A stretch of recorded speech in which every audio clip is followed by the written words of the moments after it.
ஆன்மீகம் என்பது மனிதனை ஒரு உயர் நிலைக்கு, தெய்வ நிலைக்கு கொண்டு வருவது.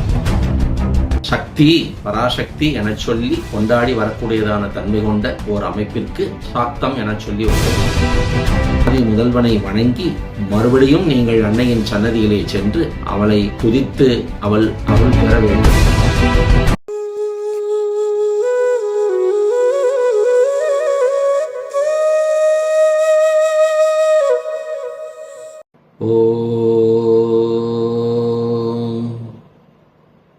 வாக்குண்டாம் நல்ல மனமுண்டாம் மாமலராள் நோக்குண்டாம் மேனி நுடங்காது பூக்கொண்டு துப்பார் திருமேனி தும்பிக்க யான் பாதம் தப்பாமல் சார்வார் தமக்கு.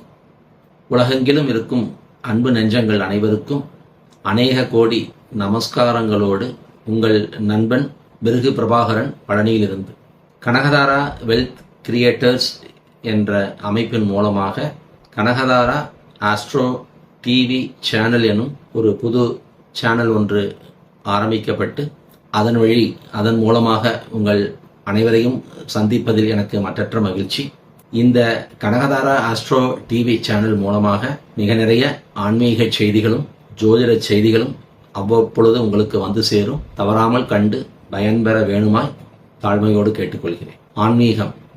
ஆன்மீகம் என்பது மனிதனை ஒரு உயர் நிலைக்கு, தெய்வ நிலைக்கு கொண்டு வருவது. அந்த ஆன்மீக தன்மையிலே சக்தி எனும் அமைப்பை பல்வேறு விதமான உருவங்களிலே, பெயர்களிலே நாம் கொண்டாடி வருகிறோம். அது அனைவருக்கும் தெரியும். அந்த அமைப்பிலே மகாசக்தி எனும் அந்த பிரபஞ்சத்தினுடைய தன்மையை பெண்ணிற்கு முக்கியத்துவம் தந்து சக்தி, பராசக்தி என சொல்லி கொண்டாடி வரக்கூடியதான தன்மை கொண்ட ஓர் அமைப்பிற்கு சாக்தம் என சொல்லி ஒரு பெயர் உண்டு.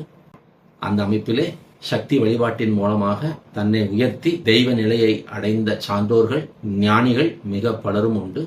அந்த சூட்சுமத்தை சொல்ல வந்த திருமூலர் கூட தன்னுடைய திருமந்திரத்திலே ஓரிடத்தில் அன்னை பராசக்திக்கு மிக்க கனம் தந்து, அவளை அறிய அமரரும் இல்லை, அவளன்றி செய்யும் அருந்தவம் இல்லை, அவளன்றி ஐவரால் ஆவதொன்றில்லை, அவளன்றி ஊர் புகும் ஆரறியேனே என சொல்லி அன்னைக்கு மிக்க ஒரு அற்புதமான ஒரு தன்மையை தந்து அவளே ஆதி, அவளே மூலம் என சொல்லி நிரூபணமும் செய்திருக்கிறார். அதேபோல் திருமியச்சூருக்கு அன்னை லலிதையை காண வந்த அகத்தியர் பெருமானும் அவளது சன்னதியிலே நின்று அன்னையை ஆனந்தமாய் கண்டு நமஸ்கரிக்கும் பொழுது பெருமகிழ்ச்சி கொண்டவளான அன்னை லலிதை அந்த அகத்திய பெருமானுக்கு மாணிக்கம், முத்து, பவழம், மரகதம், புஷ்பராகம், வைரம், நீலம், கோமேதகம், வைடூரியம் என சொல்லி நவரத்தினங்களாக காட்சி தந்தபோது மிகவும் மனம் மகிழ்ந்து குளிர்ந்து போனதான அகத்திய பெருமான்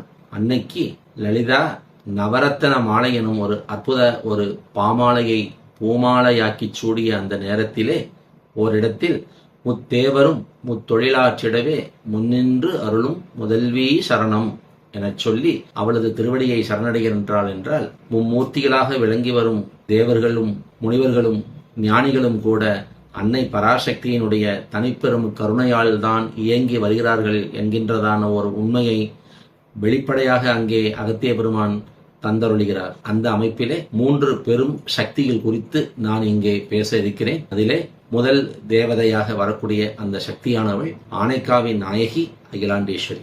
அகிலாண்டேஸ்வரி என்பவள் பராசக்தியினுடைய ஒரு அம்சமாக விளங்கினாலும் சாட்சாத் வராகி, வராகருடைய சக்தியாக இருக்கக்கூடிய அந்த வராகி விஷ்ணுவின் அம்சமாகி சாட்சாத் மகாலட்சுமியாக விளங்குகிறாள். அந்த தாய் திரு ஆனைக்காவலிலே அகிலாண்டேஸ்வரி என்ற திருநாமம் கொண்டு தன்னை நாடி வருபவர்களுக்கெல்லாம் அருட்பெரும் கருணை செய்து வருவது இந்த உலகம் அறிந்த ஒன்று.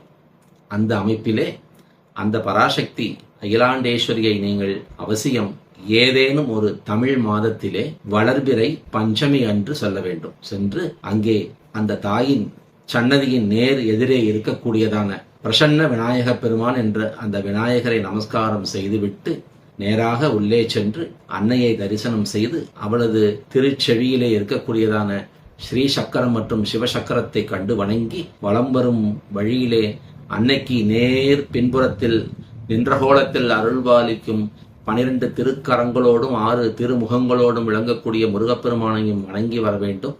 அதை ஏதேனும் ஓர் தமிழ் மாதத்தில் வளர்பிறை பஞ்சமியில் நீங்கள் அந்த வழிபாட்டை செய்ய வேண்டும். அதை முடித்து அதற்கு அடுத்த தமிழ் மாதத்தில் வரக்கூடிய வளர்பிறை தசமி திதியிலே மதுரையில் மீனாட்சி என்ற திருநாமம் கொண்டு பச்சை புடவைக்காரி, கிளிக்காரி, அங்கையர்கண்ணி, மங்கையர்க்கரசி என்ற திருநாமங்களோடு இருக்கக்கூடியதான பராசக்தியாம் அந்த மந்திரினி பீடம் சென்று அம்பாள் மதுரை மீனாட்சியை கண்டு தொழுது வணங்கி அவளது அருளுக்கு நாம் பாத்திரமாக வேண்டும். அவ்வாறு அங்கே மதுரை மீனாட்சியின் ஆலயத்திற்கு சென்று அன்னையை வழிபட்டு அதன் பின் சொக்கநாதருடைய சன்னதிக்கு சென்று சோமசுந்தர பெருமானையும் நீங்கள் நமஸ்காரம் செய்து மீண்டும் நீங்கள் அங்கிருக்கக்கூடியதான மூலப்பொருளாம் விநாயக பெருமான் முக்குருணி விநாயகர் என்ற திருநாமத்தோடு அருள்பாலிக்கிறார். தெற்கு நோக்கி அமர்ந்திருக்கும் அந்த ஆதி முதல்வனை வணங்கி மறுபடியும் நீங்கள் அன்னையின் சன்னதியிலே சென்று அவளை துதித்து அவள் அருள் பெற வேண்டும்.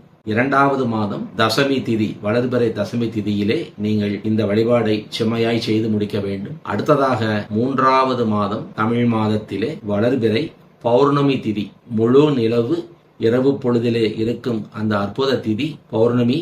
அந்த திதி அன்று காமகோடி பீட நாயகி காமாட்சி தாயாரது சன்னதிக்கு சென்று அவளை நீங்கள் வணங்கி அவளது அருளுக்கும் அன்புக்கும் நீங்கள் பாத்திரமாக வேண்டும். அவ்வாறு அங்கே நீங்கள் அந்த காமகோடி பீடத்திற்கு செல்லும் பொழுது காமாட்சி தாயாருடைய உற்சவ மூர்த்திக்கு நேர் எதிர்ப்புறத்தில் இருக்கக்கூடியதான துண்டீர கணபதி எனும் அந்த கணபதியை வணங்க வேண்டும். துண்டீர கணபதி என்பவர் மானிட பிறவி எடுத்து அந்த காஞ்சி மண்டலத்தை ஆட்சி செய்த ஒரு மன்னன் என்பது வரலாறு. சாட்சாத் ஆகாச தத்துவத்தின் தலைவனாக இருக்கக்கூடியதான விநாயக பெருமானே அவ்வாறு மானிட பிறவி எடுத்து அந்த காஞ்சி மண்டலத்தை ஆண்டு துண்டீர மகாராஜா என்றதான ஒரு திருநாமத்தோடு அந்த காஞ்சி மண்டலத்தை அவர் ஆட்சி செய்த காரணத்தினால்தான் அது இன்றுமே தொண்டை மண்டலம் என்று வழங்கப்படுகிறது என்பதும் வரலாறு.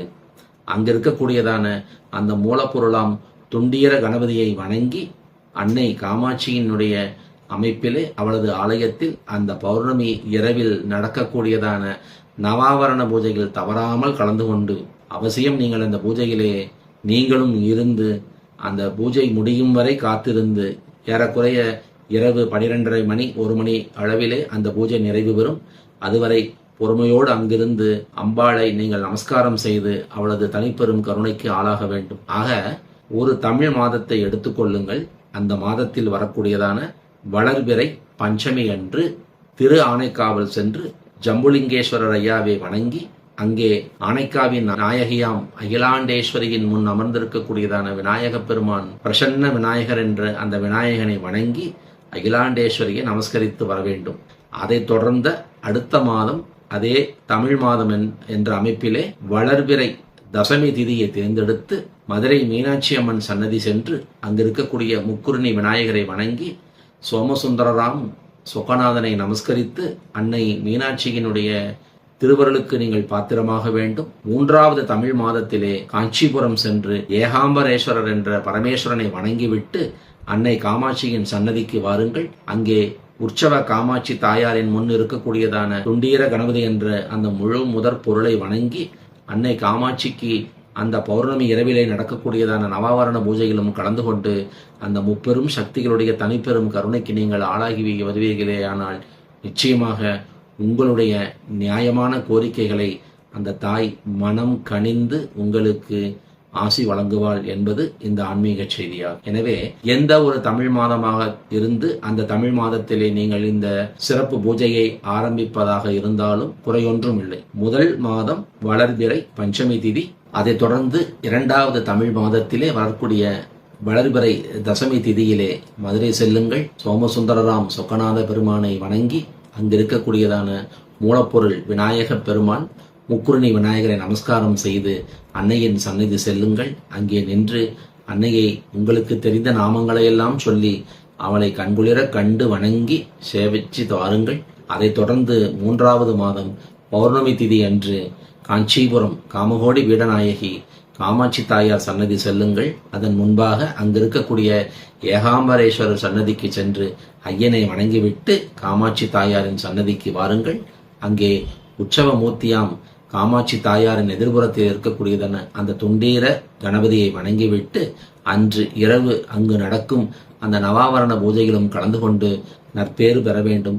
முப்பெரும் சக்தியின் அம்சமாக இருக்கக்கூடியதான அந்த தேவிகளை முறையாக வணங்கி உங்களது நியாயமான கோரிக்கைகளை அவளது திருவடிகளை நீங்கள் சமர்ப்பிப்பீர்களேயானால் நிச்சயம் அது நிறைவேறும் என்பது அனுபவத்தில் கண்டோம். இந்த ஆன்மீக செய்தியை உங்களோடு பகிர்ந்து கொள்வதில் மிக்க மகிழ்ச்சி அடைவது உங்கள் அன்பன் பிருகு பிரபாகரன். இதுபோல் அடுத்தடுத்து வரக்கூடியதான அந்த அமைப்புகளிலே மிக நிறைய ஆன்மீக செய்திகளோடும் ஆலயங்கள் சார்ந்த அற்புத தகவல்களோடும் ஜோதிட செய்திகளோடும் உங்களை மீண்டும் சந்திக்கும் வரை தற்காலிகமாக உங்களிடமிருந்து விடைபெறுவது உங்கள் நண்பன் பிருகு பிரபாகரன். அனைவருக்கும் எனது நமஸ்காரங்களை தெரிவித்துக் கொள்கிறேன்.